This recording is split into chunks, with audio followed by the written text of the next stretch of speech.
Subscribe करें हमारे YouTube channel को और बेल आइकन को प्रेस करें हमारे लेटेस्ट वीडियोस को देखने के लिए।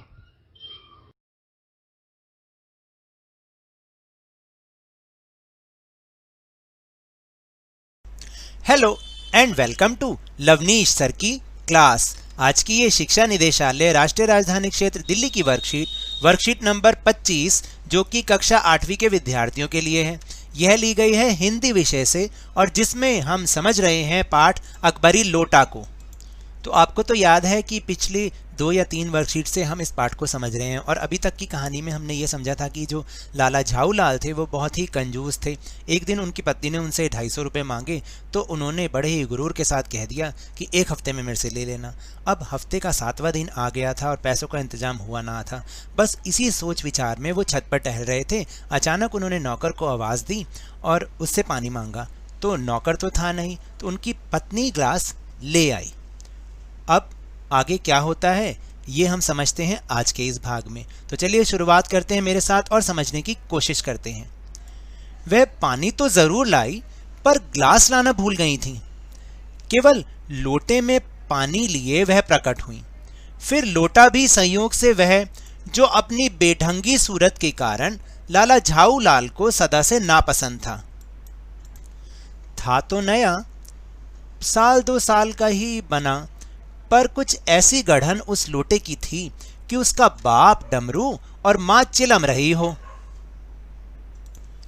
लाला ने लोटा ले लिया, बोले कुछ नहीं, अपनी पत्नी का अदब मानते थे। मानना ही चाहिए, इसी को ही तो सभ्यता कहते हैं। जो पति अपने पत्नी का ना हुआ वह पति कैसा। फिर उसने यह भी सोचा कि लोटे में पानी दे तब भी गनीमत है, अगर अभी चू कर देता हूं तो बाल्टी में भोजन मिलेगा, तब क्या करना बाकी रह जाएगा। लाला अपना गुस्सा पीकर पानी पीने लगे। उस समय वे छत की मुंडेर के पास ही खड़े थे।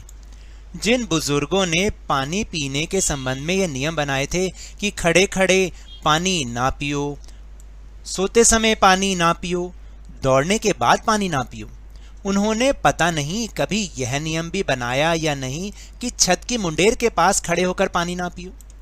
जान पड़ता है कि इस महत्वपूर्ण विषय पर उन लोगों ने कुछ नहीं कहा है। लाला झाऊलाल मुश्किल से 2-1 घूंट पी पाए होंगे कि ना जाने कैसे उनका हाथ हिल उठा और लोटा छूट गया। लोटे ने दाएं देखा न बाएं, फिर वह नीचे गली की ओर चल पड़ा। अपने वेग में उल्का को लजाता हुआ वह आंखों से ओझल हो गया। किसी जमाने में न्यूटन नाम के किसी खुराफाती ने पृथ्वी की आकर्षण शक्ति नाम की एक चीज इजाद की थी। कहना ना होगा यह सारी शक्ति इस समय इस लोटे के पक्ष में ही थी। तो देखा आपने किस तरह से लाला जी इस उधेड़बुन में थे कि कैसे पैसों का इंतजाम हो, तभी उनकी पत्नी पानी लेकर आई, लेकिन ग्लास नहीं लेकर बल्कि वो एक लोटे में ले आई। वो लोटा जो लाला जी को बिल्कुल भी पसंद नहीं था।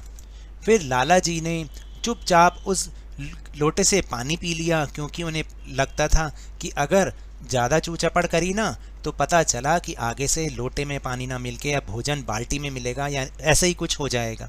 तो इसलिए उन्होंने कुछ गुस्से के घूंट भर के 2-3 घूंट ही पानी पिया ही था कि अचानक उनका हाथ हिल गया और लोटा छूट गया और लोटा बड़ी तेजी से नीचे गिरता हुआ उनकी आंखों से ओझल हो गया। अब आगे क्या हुआ ये तो हम जानेंगे अगले भाग में, लेकिन पहले हम प्रश्न उत्तर की ओर चलते हैं। लेकिन उससे पहले हमें कुछ शब्दार्थ, जो कि कठिन शब्द इस वर्कशीट में आए हुए हैं, इस पार्ट में आए हुए हैं, इस भाग में, उनको हम समझ लेते हैं।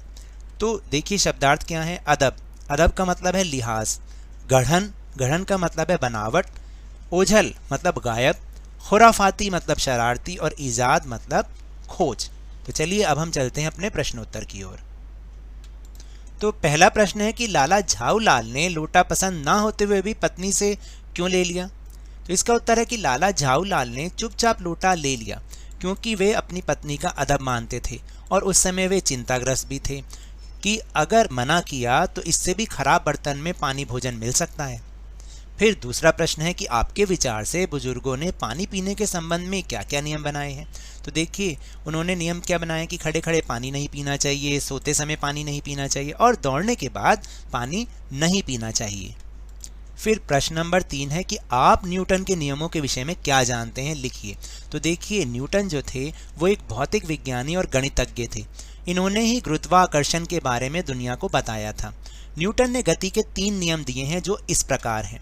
जैसे पहला नियम, यदि कोई वस्तु विराम अवस्था यानी स्थिर अवस्था में पड़ी हुई है, वह तब तक विराम अवस्था में ही रहेगी जब तक उस पर कोई भारी बल न लगाया जाए, और अगर वो गतिशील है तब एक समान गति की अवस्था में ही रहेगी जब तक कि उस पर भारी बल लगाकर उसे स्थिर ना किया जाए। इसके बाद दूसरा नियम, किसी भी पिंड की संवेग परिवर्तन की दर लगाए गए बल के समानुपाती होती है और उसकी दिशा भी वही होती है जो बल की होती है, यानी जितने वेग से फेंकोगे गति उतनी ही होगी।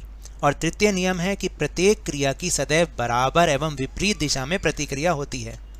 यानी कहने का मतलब है कि हर एक्शन का रिएक्शन होता है, जैसे हम समझते हैं। यानी कि अगर आप दीवार पर जोर से मुक्का मारोगे तो दीवार का रिएक्शन भी उतना ही तेज होगा जितना आपके मुक्के का होगा। तो मतलब हर एक्शन का रिएक्शन जरूर होता है। फिर इसके बाद चौथा और आखिरी प्रश्न गतिविधि है। क्या आपकी रसोई में कुछ ऐसे बर्तन भी हैं जो आपको नापसंद हैं? बर्तनों के नाम के साथ साथ उनके नापसंद होने का कारण भी लिखिए। तो देखिए, ये तो मेरे सुझाव हैं जो मुझे लगता है, और मैंने यहाँ 3 लिखे हैं। आप कम से कम और जो आपको लगता है इसमें और शामिल कर सकते हैं। जैसे कद्दूकस होता है, जिस पे हम कुछ चीज़ कसते हैं ना, वो इसलिए मुझे नापसंद है क्योंकि इससे हाथ छिल जाने का डर रहता है। कांच के बर्तन अक्सर टूटने का खतरा रहता है। और चायदानी इसलिए क्योंकि चाय डालते समय हमेशा ही चाय उससे बिखरती है। तो ये तो थी आज की वर्कशीट। अगर मेरे इस तरह समझाने से आपको थोड़ा सा भी समझ में आया हो तो इस चैनल को ज़्यादा से ज़्यादा सब्सक्राइब कीजिए, लाइक कीजिए और बहुत ज़्यादा शेयर भी कीजिए। और हाँ, मेरे साथ इसी तरह वर्कशीट को आसानी से समझते रहिए, लेकिन ध्यान और मन लगाकर पूरी मेहनत और लगन के साथ पढ़ते रहिए।